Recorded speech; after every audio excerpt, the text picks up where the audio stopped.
Crime and Punishment by Fyodor Dostoevsky, translated by Constance Garrett. This conversation took place in the passage on the stairs. Svidrigailov looked intently at Raskolnikov and suddenly, after a brief pause, dropping his voice, asked, "But how is it, Rodion Romanovich? You don't seem yourself. You look and you listen, but you don't seem to understand. Cheer up. We'll talk things over. I'm only sorry. I've so much to do of my own business and other people's. Ah, Rodion Romanovich," he added suddenly, "what all men need is fresh air. Fresh air more than anything." He moved to one side to make way for the priest and server, who were coming up the stairs. They had come for the requiem service. By Svidrigailov's order, it was sung twice a day punctually. Svidrigailov went his way. Raskolnikov stood still a moment, thought, and followed the priest into Sonia's room. He stood at the door. They began quietly, slowly and mournfully singing the service. From his childhood, the thought of death and the presence of death had something oppressive and mysteriously awful, and it was long since he had heard the requiem service. And there was something else here as well, too awful and disturbing. He looked at the children. They were all kneeling by the coffin. Polenka was weeping. Behind them, Sonia prayed softly and, as it were, timidly weeping. "These last 2 days she hasn't said a word to me. She hasn't glanced at me," Raskolnikov thought suddenly. The sunlight was bright in the room. The incense rose in clouds. The priest read, "Give rest, O Lord." Raskolnikov stayed all through the service. As he blessed them and took his leave, the priest looked round strangely. After the service, Raskolnikov went up to Sonia. She took both his hands and let her head sink on his shoulder. This light, friendly gesture bewildered Raskolnikov. It seemed strange to him that there was no trace of repugnance, no trace of disgust, no tremor in her hand. It was the farthest limit of self-abnegation. At least so he interpreted it. Sonia said nothing. Raskolnikov pressed her hand and went out. He felt very miserable. If it had been possible to escape to some solitude, he would have thought himself lucky, even if he had to spend his whole life there. But although he had almost always been by himself of late, he had never been able to feel alone. Sometimes he walked out of the town onto the high road. Once he had even reached a little wood. But the lonelier the place was, the more he seemed to be aware of an uneasy presence near him. It did not frighten him, but greatly annoyed him, so that he made haste to return to the town, to mingle with the crowd, to enter restaurants and taverns, to walk in busy thoroughfares. There, he felt easier and even more solitary. One day at dusk, he sat for an hour listening to songs in the tavern, and he remembered that he positively enjoyed it. But at last he had suddenly felt the same uneasiness again, as though his conscience smote him. "Here I sit listening to singing. Is that what I ought to be doing?" he thought. Yet he felt at once that that was not the only cause of his uneasiness. There was something requiring immediate decision, but it was something he could not clearly understand or put into words. It was a hopeless tangle. No, better, the struggle again. Better, Porfiry again, or Svidrigailov. Better some challenge again, some attack. Yes, he thought. He went out of the tavern and rushed away almost at a run. The thought of Donia and his mother suddenly reduced him almost to a panic. That night he woke up before morning among some bushes in Pestovsky Island, trembling all over with fever. He walked home, and it was early morning when he arrived. After some hours' sleep, the fever left him, but he woke up late, 2 o'clock in the afternoon.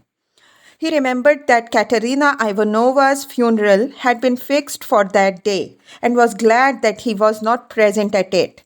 Nastasia brought him some food. He ate and drank with appetite, almost with greediness. His head was fresher and he was calmer than he had been for the last 3 days. He even felt a passing wonder at his previous attacks of panic.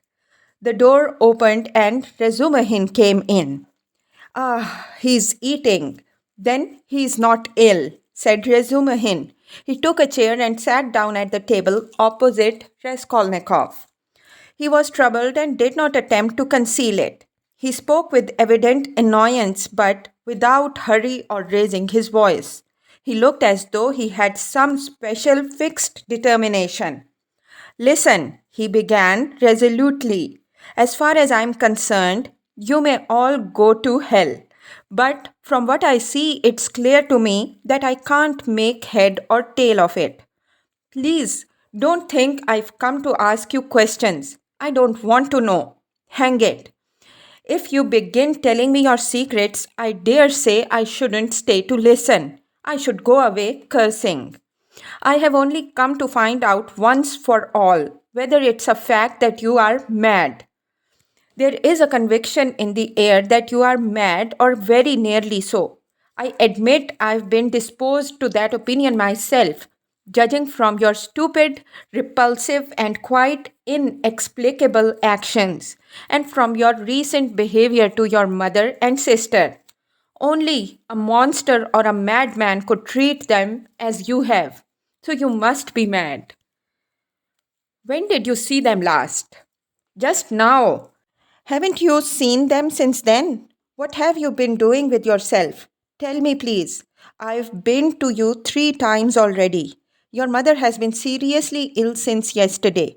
She had made up her mind to come to you.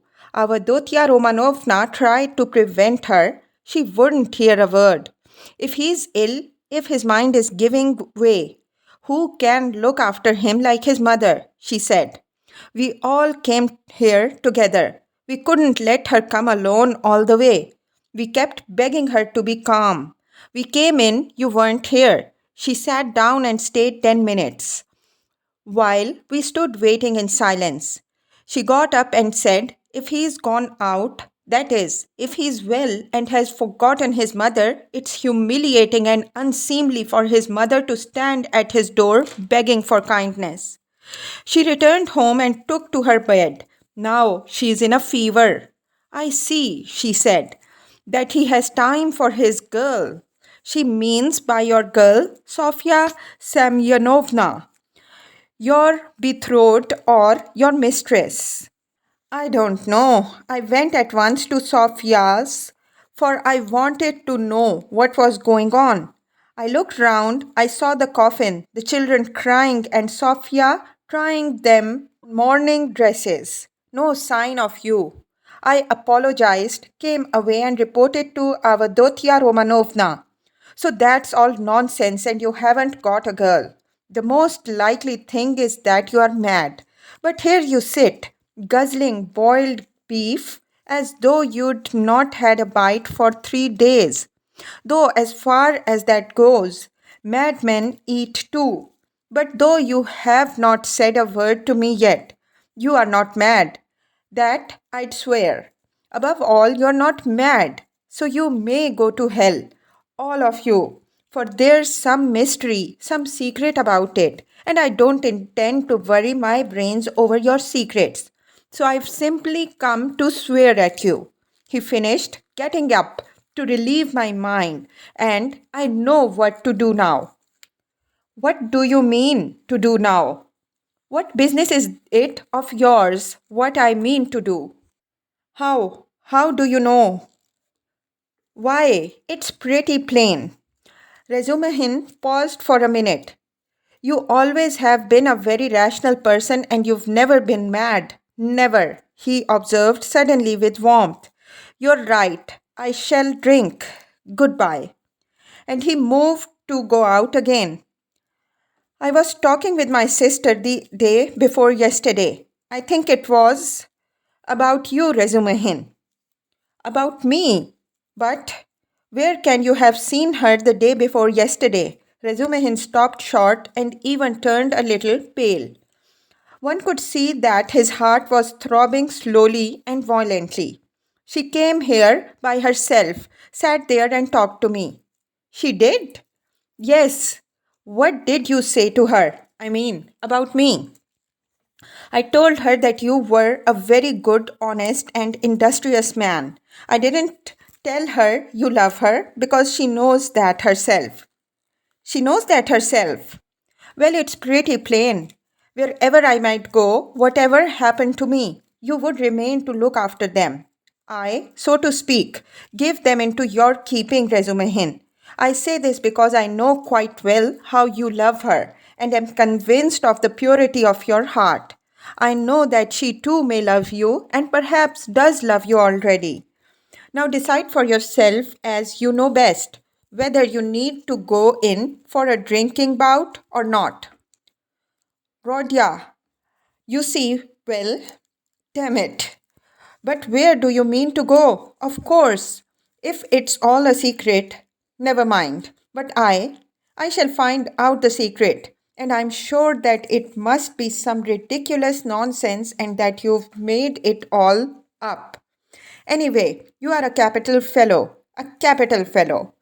That was just what I wanted to add, only you interrupted.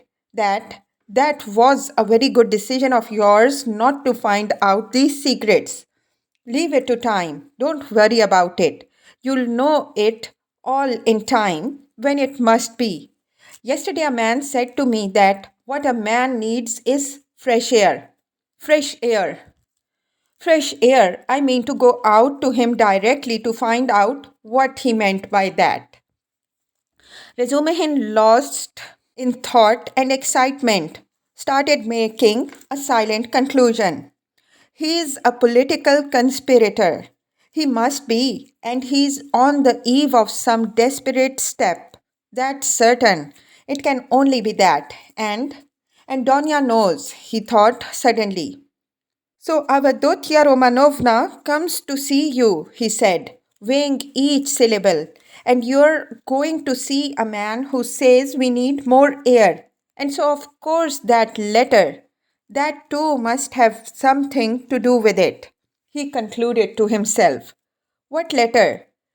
She got a letter today. It upset her very much indeed, too much so.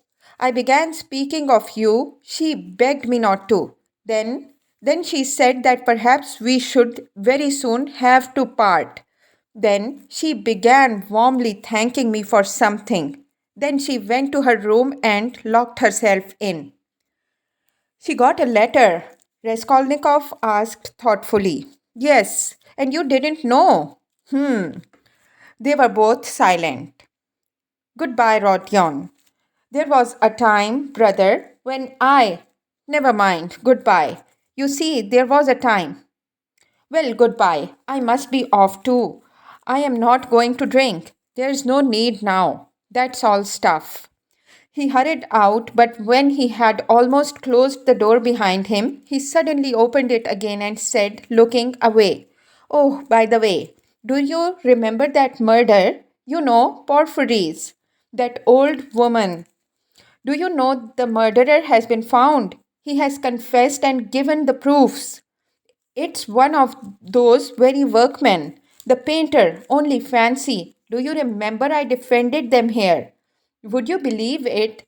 All that scene of fighting and laughing with his companions on the stairs while the porter and the two witnesses were going up. He got up on purpose to disarm suspicion. The cunning, the presence of mind of the young dog. One can hardly credit it, but it's his own explanation. He has confessed it all, and what a fool I was about it. Well, he's simply a genius of hypocrisy and resourcefulness in disarming the suspicions of the lawyers. So there's nothing much to wonder at, I suppose. Of course, people like that are always possible. And the fact that he couldn't keep up the character but confessed makes him easier to believe in. But what a fool I was! I was frantic on their side. Tell me, please, from whom did you hear that, and why does it interest you so? Raskolnikov asked with unmistakable agitation. What next? You ask me why it interests me. Well, I heard it from Porphyry, among others. It was from him I heard almost all about it. From Porphyry. From Porphyry. What did he say? Raskolnikov asked in dismay. He gave me a capital explanation of it, psychologically after his fashion. He explained it himself. Yes, goodbye. I'll tell you all about it another time, but now I'm busy. There was a time when I fancied, but no more, another time. What need is there for me to drink now? You have made me drunk without wine. I'm drunk, Rodya. Goodbye. I'm going. I'll come again very soon. He went out. He's a political conspirator. There's not a doubt about it. Razumihin decided as he slowly descended the stairs. And he's drawn his sister in. That's quite in keeping with Avdotya Romanovna's character. There are interviews between them. She hinted at it too. So many of her words and hints bear that meaning. And how else can all this tangle be explained? And I was almost thinking, good heavens, what I thought. Yes, I took leave of my senses and I wronged him. It was his doing under the lamp in the corridor that day. Poof! What a crude, nasty, vile idea on my part. Nikolay is a brick for confessing. And how clear it all is now. His illness then, all his strange actions before this, in the university, how morose he used to be, how gloomy. But what's the meaning now of that letter? There's something in that, too. Perhaps whom was it from? I suspect. No, I must find out. He thought of Donia, realizing all he had heard, and his heart throbbed, and he suddenly broke into a run. As soon as Razumihin went out, Raskolnikov got up, turned to the window, walked into one corner and then into another, as though forgetting the smallness of his room, and sat down again on the sofa. He felt, so to speak, renewed again the struggle. So a means of escape had come. Yes, a means of escape had come. It had been too stifling, too cramping. The burden had been too agonizing. A lethargy had come upon him at times. From the moment of the scene with Nikolay at Porphyry's, he had been suffocating, penned in without hope of escape. After Nikolay's confession, on that very day had come the scene with Sonia. His behavior and his last words had been utterly unlike anything he could have imagined beforehand. He had grown feebler, instantly and fundamentally. And he had agreed at that time with Sonia. He had agreed in his heart he could not go on living alone with such a thing on his mind. And Svidrigailov was a riddle. He worried him. That was true, but somehow not on the same point. He might still have a struggle to come with Svidrigailov. Svidrigailov, too, might be a means of escape, but Porphyry was a different matter. And so Porphyry himself had explained it to Razumihin, had explained it psychologically. He had begun bringing in his damned psychology again.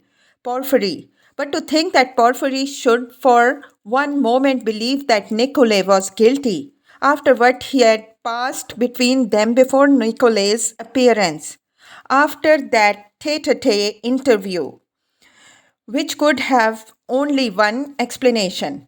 During those days, Raskolnikov had often recalled passages in that scene with Porphyry. He could not bear to let it rest on his mind. Such words, such gestures had passed between them. They had exchanged such glances. Things had been said in such a tone and had reached such a pass that Nikolay, whom Porphyry had seen through at the first word, at the first glance, at the first gesture, could not have shaken his conviction. And to think that even Razumihin had begun to suspect. The scene in the corridor under the lamp had produced its effect then. He had rushed to Porphyry, but what had introduced the latter to receive him like that?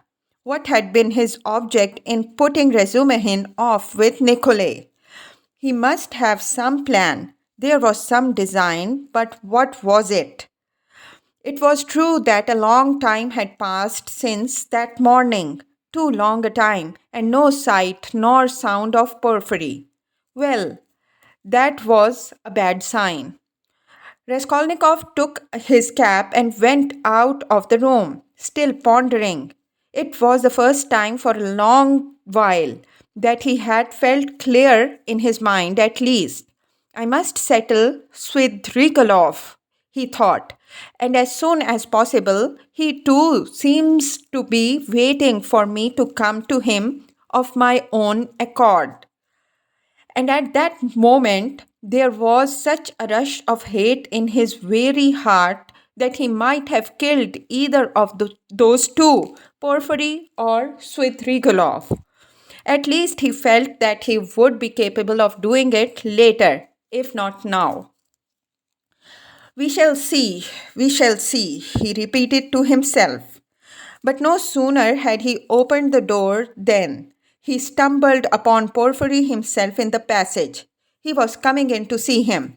Raskolnikov was dumbfounded for a minute, but only for a minute. Strange to say, he was not very much astonished at seeing Porphyry and scarcely afraid of him. He was simply startled, but was instantly on his guard. Perhaps this will mean the end. But how could Porphyry have approached so quietly, like a cat, so that he had heard nothing? Could he have been listening at the door? You didn't expect a visitor, Rodion Romanovich, Porphyry explained, laughing. I've been meaning to look in a long time. I was passing by and thought, why not go in for 5 minutes? Are you coming out? I won't keep you long. Just let me have one cigarette. Sit down, Porphyry Petrovich. Sit down. Raskolnikov gave his visitor a seat with so pleased and friendly an expression that he would have marveled at himself if he could have seen it. The last moment had come. The last drops had to be drained. So a man will sometimes go through half an hour of mortal terror with a brigand. Yet, when the knife is at his throat at last, he feels no fear. Raskolnikov seated himself directly facing Porphyry and looked at him without flinching. Porphyry screwed up his eyes and began lighting a cigarette. Speak, speak, seemed as though it would burst from Raskolnikov's heart. Come, why don't you speak? Chapter 2. Ah, these cigarettes! Porphyry Petrovich ejaculated at last, having lighted one. They are pernicious, positively pernicious, and yet I can't give them up. I cough, I begin to have tickling in my throat and a difficulty in breathing. You know I'm a coward. I went lately to doctor. He always gives at least half an hour to each patient. He positively laughed looking at me. He sounded me. Tobacco's bad for you, he said. Your lungs are affected. But how am I to give it up? What is there to take its place? I don't drink. That's the mischief. That I don't. Everything is relative, Rodion Romanovich. Everything is relative. Why? He's playing his professional tricks again, Raskolnikov thought with disgust. All the circumstances of their last interview suddenly came back to him, and he felt a rush of the feeling that had come upon him then. I came to see you the day before yesterday. In the evening, you didn't know, Porfiry Petrovitch went on, looking round the room. I came into this very room. I was passing by just as I did today, and I thought I'd return your call. I walked in as your door was wide open. I looked around, waited, and went out without leaving my name with your servant. Don't you lock your door? Raskolnikov's face grew more and more gloomy. Porphyry seemed to guess his state of mind. I've come to have it out with you, Rodion Romanovich, my dear fellow. I owe you an explanation and must give it to you. He continued with a slight smile, just patting Raskolnikov's knee. But almost at the same instant, a serious and careworn look came into his face. To his surprise, Raskolnikov saw a touch of sadness in it. He had never seen and never suspected such an expression in his face. A strange scene passed between us last time we met, Rodion Romanovich. Our first interview, too, was a strange one. But then, and one big after another. This is the point. I have perhaps acted unfairly to you. I feel it. Do you remember how we parted? Your nerves were unhinged and your knees were shaking, and so were mine. And you know, our behavior was unseemly, even ungentlemanly. And yet we are gentlemen. Above all, in any case, gentlemen. That must be understood. Do you remember what we came to? And it was quite indecorous. What is he up to? What does he take me for? Raskolnikov asked himself in amazement, raising his head and looking with open eyes on Porfiry. I've decided openness is better between us, Porfiry Petrovitch went on, turning his head away and dropping his eyes, as though unwilling to disconcert his former victim and as though disdaining his former wiles. Yes, such suspicions and such scenes cannot continue for long. Nikolay, put a stop to it. I don't know what we might not have come to. That damned workman was sitting at the time in the next room. Can you realize that? You know that, of course, and I am aware that he came to you afterwards. But what you supposed then was not true. I had not sent for anyone. I had made no kind of arrangements. You asked why I hadn't. What shall I say to you? It had all come upon me so suddenly. I had scarcely sent for the porters. You noticed them as you went out, I dare say. An idea flashed upon me. I was firmly convinced at the time, you see, Rodion Romanovich. Come, I thought even if I let one thing slip for a time, I shall get hold of something else. I shan't lose what I want anyway. You are nervously irritable, Rodion Romanovich, by temperament. It's out of proportion with other qualities of your heart and character, which I flatter myself I have to some extent divined. Of course, I didn't reflect even then that it does not always happen that a man gets up and blurts out his whole story. It does happen sometimes if you make a man lose all patience, though even then it's rare. I was capable of realizing that. If I only had a fact, I thought, the least little fact to go upon, something I could lay hold of, something tangible, not merely psychological. For if a man is guilty, you must be able to get something substantial out of him. One may reckon upon most surprising results indeed. I was reckoning on your temperament, Rodion Romanovich, on your temperament above all things. I had great hopes of you at that time. But what are you driving at now? Raskolnikov muttered at last, asking the question without thinking. What is he thinking about? He wondered distractedly. Does he really take me to be innocent? What I'm driving at, I've come to explain myself. I consider it my duty, so to speak. I want to make clear to you how the whole business, the whole misunderstanding arose. I've caused you a great deal of suffering, Rodion Romanovich. I'm not a monster. I understand what it must mean for a man who has been unfortunate, but who is proud, imperious, and above all, impatient to have to bear such treatment. I regard you in any case as a man of noble character and not without elements of magnanimity, though I don't agree with all your convictions. I wanted to tell you this first, frankly and quite sincerely, for above all, I don't want to deceive you. When I made your acquaintance, I felt attracted by you. Perhaps you will laugh at my saying so. You have a right to. I know you disliked me from the first, and indeed, you've no reason to like me. You may think what you like, but I desire now to do all I can to efface that impression and to show that I am a man of heart and conscience. I speak sincerely. Porfiry Petrovitch made a dignified pause.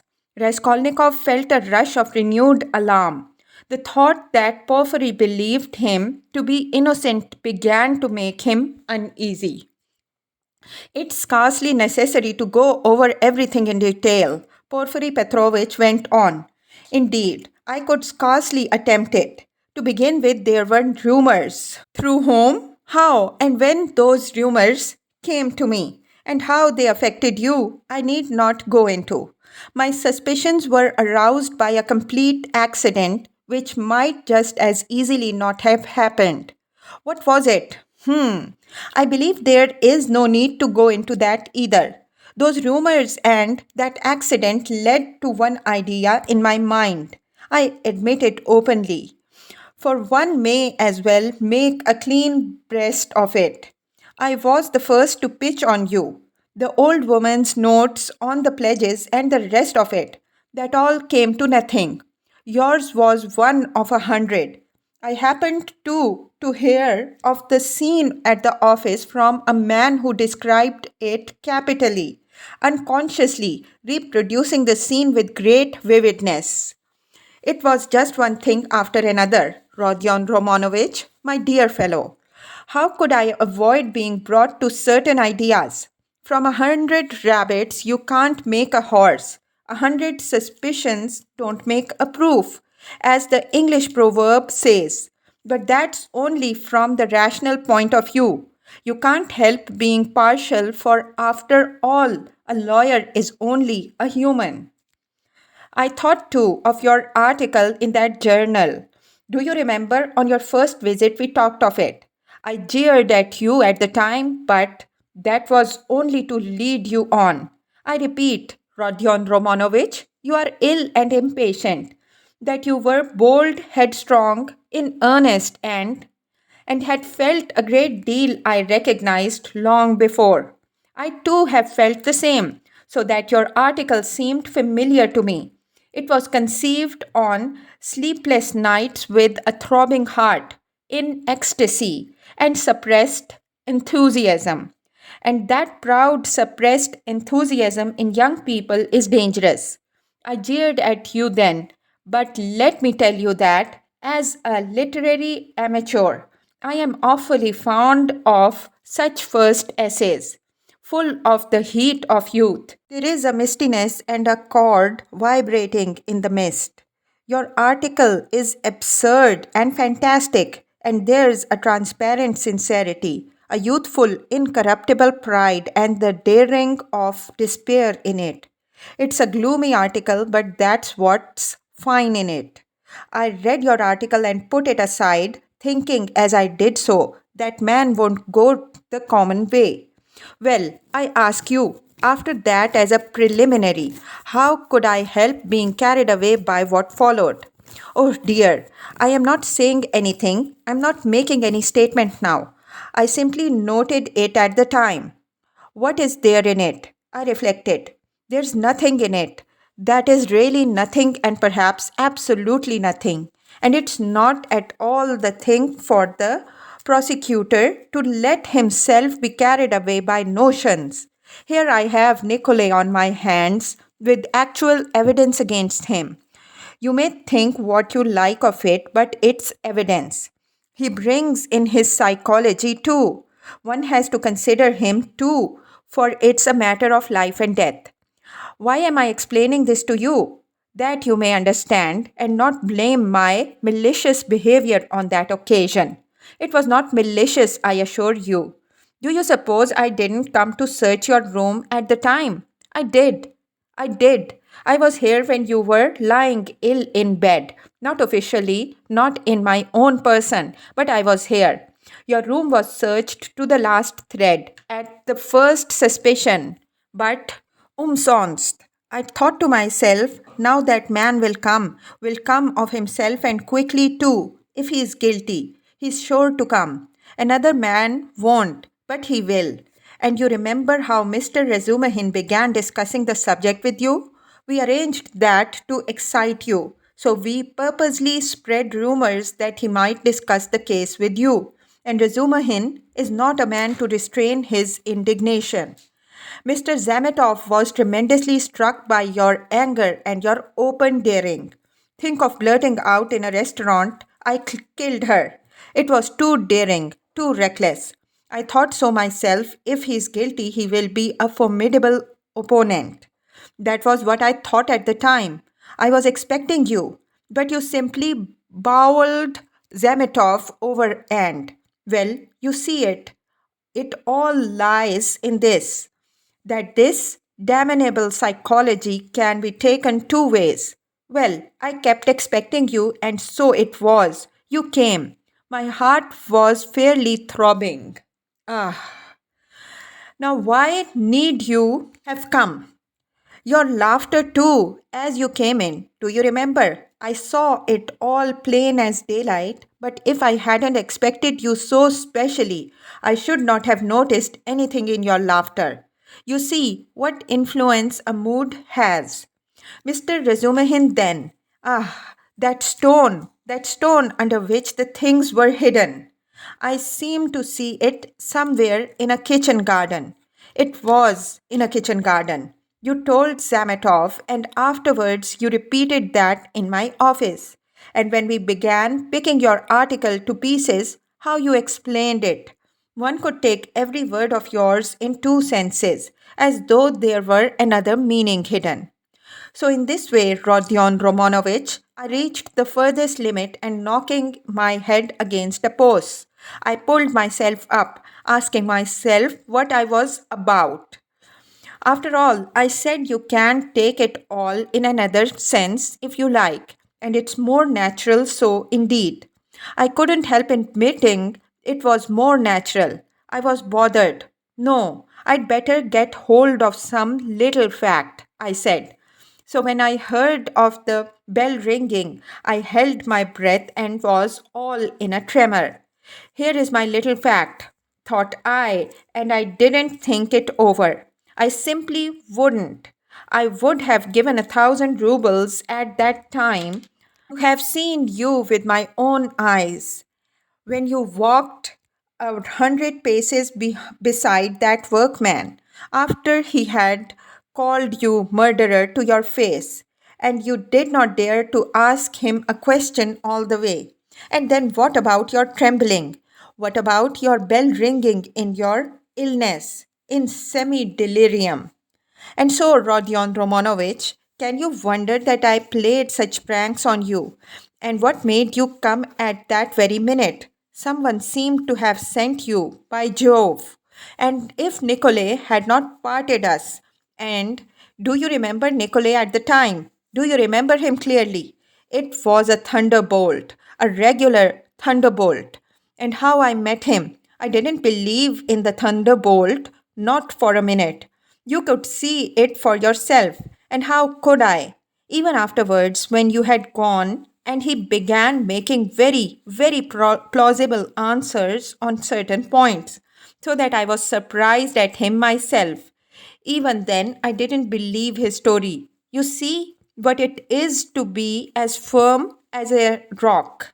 No, thought I, Morgan Frew. What has Nicolai got to do with it? Razumihin told me just now that you think Nicolai guilty and had yourself assured him of it. His voice failed him, and he broke off. He had been listening in indescribable agitation as this man, who had seen through and through him, went back upon himself. He was afraid of believing it and did not believe it. In those still ambiguous words, he kept eagerly looking for something more definite and conclusive.